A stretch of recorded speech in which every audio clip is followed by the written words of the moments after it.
Kisha baadaye akasema utahubiri bila woga. Nikacheka nikasema hii ni hadithi, lakini yeye aliona kile mimi sikuona bado. Nilikuwa nimepotea njia kabisa, maisha yangu hayakuwa na dira. Lakini mama kuangalia leo yangu, alishika kesho yangu kwa imani ya Mungu. Alisema, Mungu amesema utafika mbali, hata kama leo unaonekana bure kabisa. Alikataa macho yake, akaamini sauti ya Mungu. Hiyo si imani ya kawaida, ni nguvu. Mama alisema nitaweza, nitaweza. Hata niliposhindwa aliona nimesimama. Alisema nitangaza, nitangaza. Aliona mwanga ndani ya giza langu. Oh mama, ulimi wako ulikuwa na uzima. Uliniona tofauti hata kabla sijabadilika. Oh mama, hukuchoka kuniombea,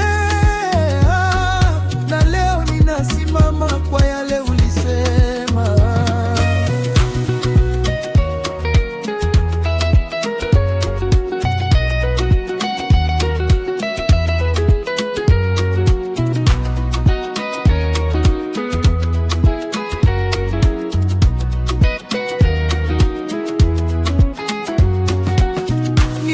Kila kitu cha kuogopwa.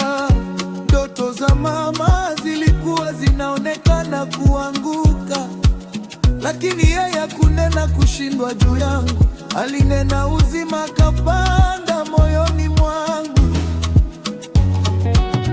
Maneno yake hayakuwa na logic kwa hali yangu, yalikuwa kama hadithi tu, lakini ndani yake kulikuwa na maombi. Kila neno lilikuwa limebeba nguvu ya mbinguni. Nilidhani mwanga ni wazimu tu, kwa sababu nilikuwa nimezoea giza, lakini sasa naona alichokiona. Mungu alikuwa anajenga maisha yangu kimya kimya. Mama alisema nitaweza, nitaweza. Hata niliposhindwa aliona nimesimama. Alisema nitangaza, nitangaza.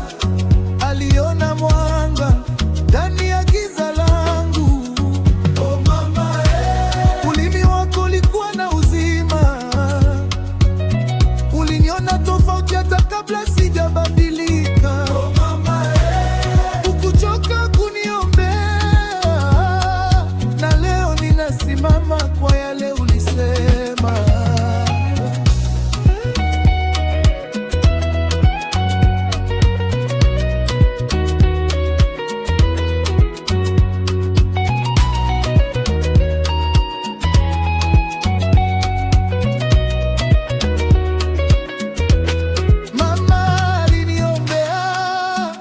Aliniombea hata nilipojiachilia, hakuniacha, hakuniacha. Hata nilipojipoteza, aliona mchungaji ndani ya mtu aliyepotea. Aliona mkono wa Yesu juu ya maisha yangu tayari. Kama kuna mtu anakuambia unaweza, usinda